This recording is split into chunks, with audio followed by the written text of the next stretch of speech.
सुप्रभात बच्चों, मैं स्वाति कुमारी हिंदी की कक्षा में आप सभी बच्चों का स्वागत करती हूँ। बच्चों, आज की कक्षा में मैं आप सभी को कन्यादान इस शीर्षक की कविता पढ़ाऊंगी। और जैसा कि आप सभी जानते हैं, मैम आप सभी को कोई भी कहानी या कविता पढ़ाती है तो पहले उससे संबंधित लेखक या कवि के जीवन परिचय से आप सभी को परिचित करवाती है। तो कन्यादान इस कविता को पढ़ने से पहले मैं आप सभी को कन्यादान कविता के कवि ऋतुराज जी इनके जीवन परिचय से परिचित करवाऊंगी। तो आइए पहले हम लोग ऋतुराज जी के जीवन परिचय से परिचित होते हैं। देख रहे हैं आप उनकी तस्वीर, ये हैं ऋतुराज जी। अब हम सब इनके जीवन परिचय से परिचित होते हैं। जीवन परिचय। कवि ऋतुराज जी का जन्म सन 1940 ईस्वी में भरतपुर में हुआ था। उन्होंने राजस्थान विश्वविद्यालय जयपुर से अंग्रेजी में एमए किया। आप देख रहे हैं ये हिंदी में भी कविता लिखते हैं, कहानी लिखते हैं। तो जरूरी नहीं है कि जो हिंदी में कहानी या कविता लिखे वो उसी सब्जेक्ट से आगे पढ़ाई किया हुआ हो, बिल्कुल भी नहीं। ये तो अंग्रेजी भाषा में पढ़ाई किए हुए, एमए इन्होंने अंग्रेजी भाषा में किया, अंग्रेजी सब्जेक्ट से। और साथ ही साथ वे 40 वर्षों तक अंग्रेजी साहित्य में अध्यापन का भी कार्य करते रहे। अध्यापन का अर्थ होता है टीचिंग, मतलब टीचर रहे वो। किस सब्जेक्ट के? तो अंग्रेजी के, अंग्रेजी साहित्य के। और इसके बाद जब वो सेवानिवृत्ति हुए, उसके बाद वो जयपुर में ही, आगे के समय उन्होंने जयपुर में ही बिताया, आगे वो जयपुर में ही रहे। अब हम लोग इनके साहित्यिक परिचय से परिचित होंगे कि इन्होंने किन किन रचनाओं को किया है, इनकी रचनाओं के नाम। तो इनके अब तक 8 काव्य संग्रह प्रकाशित हो चुके हैं और जिनमें से इनका नाम देखो क्या क्या है। एक मरण धर्मा और अन्य, रचना का नाम है एक मरण धर्मा और अन्य, फूल पर पानी, सूरत निरत और लीला मुखारबिंद प्रमुख है। इनकी ये सारी रचनाएं हैं जो बहुत ही प्रसिद्ध है। और इन्हें अपनी रचनाओं के लिए बहुत से पुरस्कार भी मिले हैं। पुरस्कार के नाम क्या है? तो उन्हें अब तक सोमदत्त परिमल सम्मान, मीरा पुरस्कार, पहल सम्मान तथा बिहारी पुरस्कार, ये सारे सम्मान उन्हें मिल चुके। इन सारे पुरस्कारों से उन्हें पुरस्कृत किया जा चुका है। अब इनकी साहित्यिक विशेषताएं देखो। कवि ऋतुराज जी मुख्य धारा से जो लोग हटे हुए हैं, हाशिए पर हैं। हाशिए पर हैं कहने का अर्थ होता है वैसा वर्ग, वैसे लोग जो कि समाज की मुख्य धारा से हटे हुए हैं, जिन्हें हम लोगों की तरह शिक्षा नहीं मिलती है, हर आवश्यकता नहीं मिलती है, उन्हें उनका हर अधिकार नहीं मिलता है, वैसे लोगों के लिए ये रचनाएं करते हैं। और साथ ही साथ समाज के जो लोग हैं, जिनकी सोच जिस तरह की है, उनकी उस सोच से हटकर ये हमेशा काव्य लिखते रहे हैं। उनकी कविताओं में दैनिक जीवन के अनुभव का यथार्थ चित्रण, यथार्थ का मतलब होता है एकदम सत्य, दैनिक जीवन में जो लोग अनुभव करते हैं उसका एकदम सत्य चित्रण ये अपने काव्य में करते हैं। और अपने आसपास रोजमर्रा, रोजमर्रा मतलब रोज जो हो रहा है, रोजमर्रा की जिंदगी में जो घटित हो रही है घटनाएं हैं, सामाजिक शोषण, ये सारी चीजें हैं, उन सबको वो पूरी तरह से महसूस किए और उन्होंने अपने काव्य में, कहानी में उन सबका वर्णन किया है। और साथ ही साथ इनकी जो भाषा है वो कोई साहित्य में, जैसे आप देखते हो किसी किसी की कहानी पढ़ेंगे, कविता पढ़ेंगे तो आपको लगेगा कि बिल्कुल भी समझ में नहीं आ रही है, क्या लिखा है। इसे समझने के लिए बहुत मेहनत करना पड़ता है। पर इनकी भाषा की ये विशेषता है कि वो हमेशा लोक भाषा से जो जुड़ी हुई भाषा है, मतलब लोक भाषा का अर्थ हुआ लोगों की भाषा। लोग आम जीवन में जिस तरह की भाषा का प्रयोग करते हैं वैसी भाषा में ये हमेशा कविता और कहानी लिखते हैं। अभी आपको मैं ये कविता पढ़ाऊंगी, आप देखिएगा, मुझे समझाने की ज्यादा जरूरत नहीं पड़ेगी, आप खुद ब खुद समझते चले जाइएगा। तो ये रहा हमारा कवि परिचय। अब हम लोग इस कविता से परिचित होते हैं। कन्यादान। सबसे पहले इस शीर्षक को हम लोग समझेंगे। कन्यादान एक रस्म होता है जो विवाह के समय निभाई जाती है। लड़की के हाथ में इस तरह से लड़की का हाथ होता है और उसे लड़के के हाथ में दे दिया जाता है और इसके बाद एक रस्म की जाती है, जिसके बाद कन्यादान का रस्म हो जाता है। और ये रस्म लड़की के माता पिता ही करते हैं। तो कन्यादान, वैसे तो ये शब्द बहुत ही अटपटा है क्योंकि इसका अर्थ हुआ कन्या का दान। तो कन्या कोई वस्तु तो नहीं है, लेकिन प्राचीन समय से ही ये शब्द उस रस्म के साथ जुड़ा हुआ है, कन्या के जीवन के साथ जुड़ा हुआ है। तो कन्यादान इस शीर्षक से आप समझ गए कि विवाह के समय जो निभाई जाती है एक रस्म, तो उससे संबंधित ही यहाँ पर बात कही गई है। अब मैं आपको पहले बताती हूँ कि इस कविता में है क्या। इस कविता में एक माँ है जो कि अपनी बेटी को कुछ सीख देती है। कब देती है?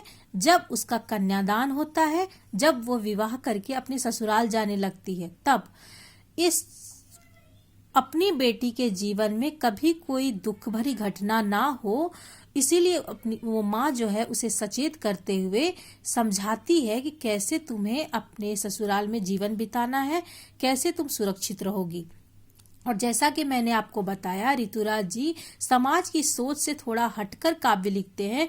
तो आजकल की जो माँ है, हमारे समाज की जो माँ है, माता पिता है, वो अपनी बेटी को सीख देते हैं आदर्श बहू बनना, ससुराल में जाकर सबका सम्मान करना, तुम इस घर की भी इज्जत हो, उस घर की भी इज्जत हो, तो इस घर की उस घर की इज्जत को बनाए रखना। कोई अगर तुम्हें चार बात सुनाए तो चुप रहकर सुन लेना, बर्दाश्त कर लेना। लेकिन ये इस काव्य में जो माँ है, इस सोच से हटकर अपनी बेटी को सीख देती है कि तुम्हें अन्याय से लड़ना है, तुम्हें अपना जीवन ऐसे बिताना है कि कोई तुम्हें उंगली ना छू, तुम्हें छू तक ना पाए। ये सारी सीख माँ अपनी बेटी को देती है। अब चलिए हम लोग काव्य पढ़ते हैं। कितना प्रामाणिक था उसका दुख, लड़की को दान में देते वक्त, जैसे वही उसकी अंतिम पूंजी हो। अब पहले हम लोग इसका अर्थ समझ लेते हैं, फिर हम लोग आगे पढ़ेंगे। कितना प्रामाणिक था उसका दुख। किसका दुख? एक माँ का दुख। कितना प्रामाणिक था? प्रामाणिक था का मतलब होता है वास्तविक था। मतलब एक माँ जो है जब अपनी बेटी को विदा कर रही है, उस समय जो उसका दुख है वो कितना प्रामाणिक है, कितना वास्तविक है, एकदम सच्चा दुख है वो, उसे कोई झूठा नहीं कह सकता। अब जैसे एक लड़की की विदाई होती है, उस समय हर कोई रो पड़ता है, हर कोई रो देता है, लेकिन वहां जितने लोग हैं सभी दुखी हैं। लेकिन उस समय जो उसके माँ और बाप की जो दुख होते हैं, उनकी आंखों में जो आंसू होती है, उसकी बराबरी कोई नहीं कर सकता है। वो एकदम प्रामाणिक दुख है, एकदम सच्चा दुख है। तो वही यहाँ पर कवि कह रहे हैं कि कितना प्रामाणिक था उसका दुख, लड़की को दान में देते वक्त, एक लड़की का कन्यादान करते वक्त एक माँ का जो दुख था वो कितना प्रामाणिक था, कितना सच्चा था। कैसे उसकी तुलना कर रहे हैं, कैसे? जैसे वही उसकी अंतिम पूंजी हो। जैसे एक माँ के लिए उसकी जो बेटी होती है वो एकदम अंतिम पूंजी की तरह होती है। अंतिम पूंजी का मतलब हुआ, जैसे मान लीजिए आपके पास 1,000 रुपये है और उसके बाद आपके पास कुछ भी नहीं है। अगर कभी आपको कहा जाए कि आपको 1,000 भी किसी को दे दीजिए, तो उस वक्त जो आपको दुख होगा ना, उसकी बराबरी कोई नहीं कर सकता है, क्योंकि वही आपके पास अंतिम पूंजी है। उसके बाद तो आपका हाथ खाली हो जाएगा, कुछ भी नहीं बचेगा। तो इंसान को अपनी अंतिम पूंजी गंवाते समय बहुत ज्यादा दुख होता है। तो जैसा दुख इंसान को अंतिम पूंजी गंवाते समय होता है, ठीक उसी प्रकार एक माँ को अपनी बेटी को दान में देते वक्त जो दुख होता है, उसे देखकर लगता है कि उससे ज्यादा दुख उसको और किसी चीज से नहीं होगा, वो वही उसकी अंतिम पूंजी है। और ऐसा क्यों? क्योंकि माँ बेटी एक दूसरे के बहुत करीब होते हैं। एक माँ अपनी हर बात बेटी से शेयर कर लेती है, बेटी अपनी हर बात माँ से शेयर कर लेती है। तो एक तरह से समझिए तो वो दोनों एक अच्छी सहेली की तरह है। लड़की अभी सयानी नहीं थी, अभी इतनी भोली सरल थी कि उसे दुख का आभास तो होता था, लेकिन दुख बाँचना नहीं आता था। पाठिका थी वह धुंधले प्रकाश की, कुछ तुकों और कुछ लयबद्ध पंक्तियों की। अब हम लोग इसे समझ लेते हैं। माँ को क्या चिंता है कि लड़की अभी सयानी नहीं थी। अब देखो, लड़की की शादी तो हो गई थी, लेकिन बच्चे जो होते हैं वो माँ बाप के नज़र में सब दिन बच्चे ही रहते हैं।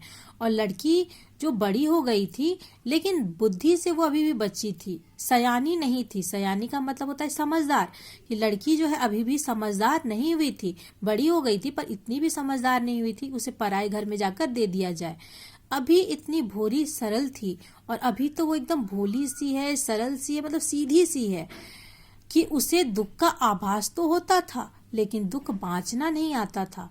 उसे सुख का आभास होता था, मतलब उसे सुख तो मिला हुआ था, माँ बाप ने उसे हर तरह की खुशी दी थी, हर तरह का सुख दिया था। तो आभास मतलब महसूस, कि उसे सुख का पूरा आभास था, पूरा वो सुख भोगी हुई थी। लेकिन दुख बाँचना नहीं आता। बाँचना का अर्थ होता है पढ़ना, लेकिन यहाँ पर इसका ये अर्थ नहीं लेंगे, हो जाएगा कि उसे लेकिन दुख बाँचना नहीं आता था, उसके जीवन में कभी दुख आया ही नहीं तो वो अपने दुख को ना किसी से शेयर कर पाती, ना अपने दुख को कैसे दूर करना है ये उसका ज्ञान था, ना ही दुख में कैसे वो किससे मदद लेगी, कैसे वो दुख को दूर करेगी, इसका उसे कुछ भी ज्ञान नहीं था। ये इस दोनों पंक्ति का ये अर्थ हुआ कि उसे सुख का तो आभास था, उसे सुख कैसा होता है ये वो जानती थी, लेकिन दुख क्या होता है, कैसा होता है, दुख जीवन में आ जाए तो कैसे उसे दूर करेंगे, इसका उसे ज्ञान नहीं था। पाठिका थी वह धुंधले प्रकाश की, कुछ तुकों और कुछ लयबद्ध पंक्तियों की। अब इन दोनों पंक्ति का अर्थ ध्यान से सुनो। पाठिका थी मतलब जो पढ़ता है ना, जो रचना लिखी है उसको पढ़ेंगे तो वो पाठिका कहलाएगी, जो पढ़ेगी।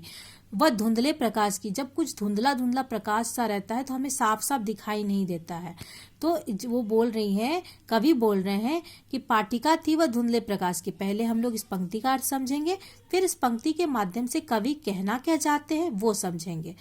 यहाँ पर कवि कह रहे हैं कि जैसे धुंधले प्रकाश में हमें कुछ साफ साफ दिखाई नहीं देता है पाठिका को, फिर भी हम किसी तरह पढ़ लेते हैं, ठीक उसी प्रकार उस बच्ची को, उस लड़की को जिसका कन्यादान हो रहा था, उसके जीवन में दुख कभी कभी आया था, और जो कि उसे अब सही से याद भी नहीं है कि कैसे उसने दुख झेला था, कैसे वो दुख दूर हुआ था।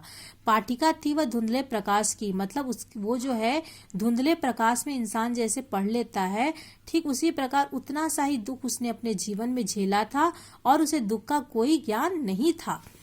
कुछ तुकों और कुछ लयबद्ध पंक्तियों की, कुछ तुकों जैसे काव्य को पढ़ने के समय एकदम हम लोग स्पीड में पढ़ते हैं, गा गा कर पढ़ते हैं, लयबद्ध पंक्तियों को गा गा कर पढ़ते हैं, इसका ये अर्थ निकल रहा है। पर काव्य के दृष्टिकोण से देखा जाए तो यहाँ पर अर्थ कुछ और निकलेगा। कुछ तुकों मतलब कुछ जो तर्क वितर्क होता है, तुक्का लगाना होता है, जो कहते हैं अनुमान कि ऐसा करेंगे तो ऐसा होगा, जीवन में दुख आ जाए तो अनुमान लगाते हैं कि ऐसा करने से हमारे जीवन में ऐसा दुख आ जाता है। तुक्का लगाना एक तरह से कि अगर हम ऐसा करेंगे तो हम दुखी हो जाएंगे, एक तरह से तुक्का लगाना, कि उसे तुक्का लगाने जैसा ज्ञान था कि ऐसा करने से इंसान के जीवन में दुख होता है, ऐसा करने से इंसान के जीवन में सुख होता है। और कुछ लयबद्ध पंक्तियों की और कुछ लोगों की सुनी सुनाई बातों से उसने जाना था कि दुख क्या होता है, दुख का क्या दुख आ जाए तो जीवन में कितना कष्ट होता है, ये उसने लोगों के मुंह से सुना था। लयबद्ध पंक्तियों की मतलब लोगों के मुंह से सुना था उसने कि जीवन में दुख आ जाए तो उसका क्या प्रभाव पड़ता है, लोग किस तरह से कष्ट झेलते हैं। तो ये इस दो पंक्ति का अर्थ फिर से सुन लो कि वो जो बच्ची है जिसका कन्यादान हुआ, उसके जीवन में दुख आया था, बहुत पहले आया था, उसे अब याद भी नहीं है, थोड़ा बहुत याद है, और कुछ तुक्का लगाकर और कुछ लोगों के मुंह से सुनकर वो दुख का आभास कर लेती थी। वो दुख क्या होता है इतना जानती थी, लेकिन कभी उसने दुख को झेला नहीं था। अब हम लोग आगे पढ़ेंगे दूसरी पंक्ति। अब यहाँ पर देखो, माँ कुछ उस लड़की को जिसका कन्यादान हो रहा है, अपनी बेटी को कुछ सीख दे रही है। क्या दे रही है? तो माँ ने कहा, पानी में झांककर अपने चेहरे पर मत रिझना, आग रोटियां सेकने के लिए है, जलने के लिए नहीं। वस्त्र और आभूषण शाब्दिक भ्रमों की तरह बंधन है स्त्री जीवन के। माँ ने कहा, लड़की होना पर लड़की जैसी दिखाई मत देना। अब देखो यहाँ पर क्या कह रही है माँ सीख दे रही है कि माँ ने कहा पानी में झांककर अपने चेहरे पर मत रीझना। लड़कियों की ये आदत होती है कि वो पानी में झांककर शीशे के सामने खड़े होकर अपने चेहरे पर बड़ी रीझती है। ये हर लड़की के अंदर ये गुण है। तो उनकी माँ कहती है कि पानी में झांककर कभी भी अपने चेहरे पर मत रीझना, मतलब अपनी सुंदरता पर मोहित मत होना। अब आप कहिएगा कि मैम पानी में झांककर कैसे, कौन पानी में कहाँ झांकते हैं? तो पहले के समय में पानी पीने का जो स्रोत था वो एक कुआं था। कुआं से महिलाएं पानी निकालती थी, तो निकालते समय उसके चेहरे कुएं में दिखाई देते थे, तो वो उससे देखकर रिझने लगती थी। तो यहाँ पर माँ ने समझाया कि अपनी सुंदरता पर ज्यादा मोहित मत होना, वो तो आज है कल नहीं रहेगा। तो यहाँ पे कह रही है कि कभी भी पानी में झांककर अपने चेहरे पर मत रिझना। कहने का अर्थ क्या हुआ? अपनी सुंदरता पर ज्यादा मोहित मत होना। फिर बोल रही है, आग रोटियां सेकने के लिए है, जलने के लिए नहीं। इस पंक्ति में दो अर्थ निकलेगा। आग रोटियां सेकने के लिए मतलब आग जो है वो रोटी सेकने के काम आता है, जलने के लिए नहीं। यहाँ पर दो अर्थ क्या होगा? एक तो कई इस समाज में बहुत से ऐसे हैं दहेज लोभी लोग, जो दहेज के लोभ में आकर लड़की को जला देते हैं, उनका शोषण करते हैं, उनको मार देते हैं और दूसरा ये भी है कि कुछ लड़कियां अपने ससुराल वालों से इतनी ज्यादा तंग आ जाती है कि खुद ही तेल छिड़क कर, माचिस लगाकर आग लगा लेती है, आत्महत्या कर लेती है आग लगाकर।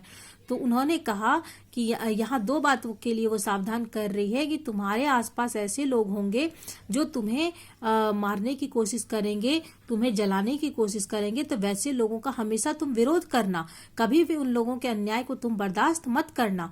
और तुम्हारे जीवन में कभी अगर दुख आए तो इसका मतलब ये नहीं कि तुम तुरंत आत्महत्या कर लेना, आग लगाकर तुम जान दे देना, ऐसा काम तुम कभी मत करना।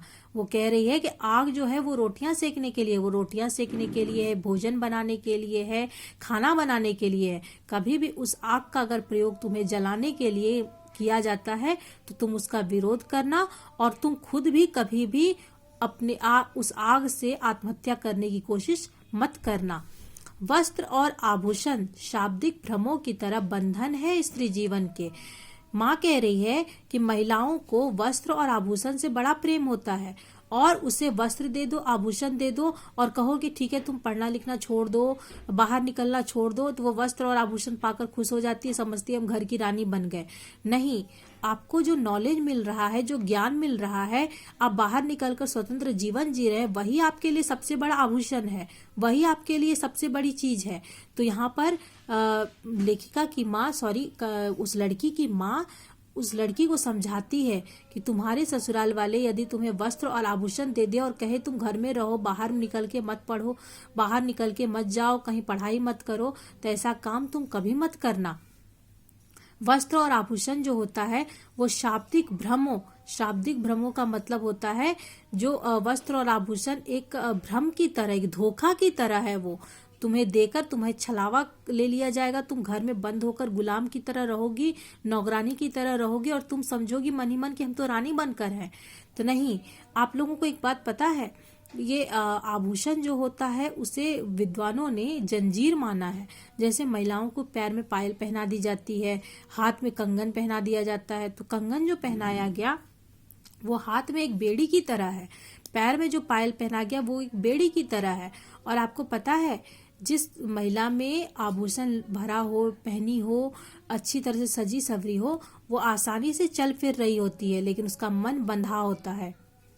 तो माँ ने सिखाया कि वस्त्र और आभूषण जो है वो एक तरह से धोखा है, भ्रम है, और वो जो है स्त्री जीवन में एक बंधन के समान है। कभी भी वो पाकर खुश मत हो जाना, हमेशा तुम स्वतंत्र रहना और हमेशा तुम पढ़ाई पर ध्यान देना और अपने भविष्य को बनाने की कोशिश करना। माँ ने कहा लड़की होना पर लड़की जैसी दिखाई मत देना। माँ ने क्या कहा कि माँ ने कहा लड़की होना मतलब लड़कियों के जो गुण है, ममता, दया, करुणा, दूसरों की सेवा करना, दूसरों की मदद करना, घर को समेट कर रखना, घर को पूरे परिवार को बांध कर रखना, ये सब लड़कियों के गुण हैं। तो माँ कह रही है, तो माँ ने क्या कहा कि तुम लड़की हो ना, मतलब लड़कियों के ये सारे गुण जो हैं वो तुम अपने अंदर जरूर धारण करना, जरूर लाना, पर लड़की जैसी दिखाई मत देना। पर लड़की जैसी दिखाई मत देना का मतलब हुआ कि लड़कियों को लोग अबला समझते हैं, मतलब कमजोर समझते हैं, भोली समझते हैं। तो ये सारे गुण तुम अपने अंदर मत लाना, तुम कमजोर मत दिखाई देना, तुम भोली बनकर मत रहना, हमेशा साहसी बनकर रहना, हमेशा मजबूत बनकर रहना। अब देखिए यहाँ पर इस पंक्ति में आपसे क्वेश्चन पूछा जा सकता है कि माँ ने बेटी को कौन कौन से सीख दिए। सबसे पहला सीख दिया उन्होंने कि कभी भी पानी में झांककर अपने चेहरे पर मत रिझना, मतलब कभी भी अपनी सुंदरता पर मोहित मत होना। आग जो होती है वो रोटियां सेकने के लिए, खाना बनाने के लिए, जलने के लिए नहीं। मतलब वैसे लोग जो तुम्हें जला रहे हो, तुम पर अन्याय कर रहे हो, अत्याचार कर रहे हो, उनका विरोध करना, और तुम भी कभी भी परेशान होकर आत्महत्या करने की कोशिश मत करना। वस्त्र और आभूषण जो है वो एक भ्रम है, एक धोखा है, उससे पाकर लड़कियां खुश हो जाती है और पढ़ना लिखना छोड़कर घर में बैठ जाती है, समझती है हम घर की रानी है। नहीं, वो एक धोखा है, उसका हमेशा विरोध करना वो बंधन है, स्त्री जीवन की में एक बंधन की तरह है। और माँ ने क्या चौथी सीख दी, तुम लड़की हो ना, मतलब लड़कियों के सारे गुण को जरूर अपनाना, पर लड़की जैसी दिखाई बिल्कुल भी मत देना, मतलब लड़कियों जैसी तुम कमजोर अबला बनकर मत रहना। ये है इसमें, और इसका अर्थ तो आप समझ ही गए। माँ जो है यहाँ पर दुखी है इस पंक्ति में, क्योंकि उनकी बेटी है वो बहुत ही भोली है, सरल है, और उसे दुख होता है ये सोचकर वो चिंतित है कि उसे सुख का तो पूरा आभास है, लेकिन उसे दुख बांटना नहीं आता है, दुख को दूर करना नहीं आता है। तो पहली पंक्ति में माँ की चिंता व्यक्त हुई है कि मेरी बेटी जो इस बेटी को हम अब विदा कर रहे हैं वो कैसे दूसरे के घर में जाकर रहेगी। और दूसरी पंक्ति में माँ अपनी सारी चिंता को ध्यान में रखकर अपनी बेटी को सीख देते हुए उसे घर से विदा करती है। अब आप लोगों को क्या करना है, इस पंक्ति का पूरी कविता का मन ही मन भावार्थ कीजिएगा और एक शब्द का भी अगर प्रॉब्लम हो, समझ में नहीं आए तो क्वेश्चन पूछ लीजिएगा। ठीक है, मुझे लगता है समझ में आ गया होगा। Thank you.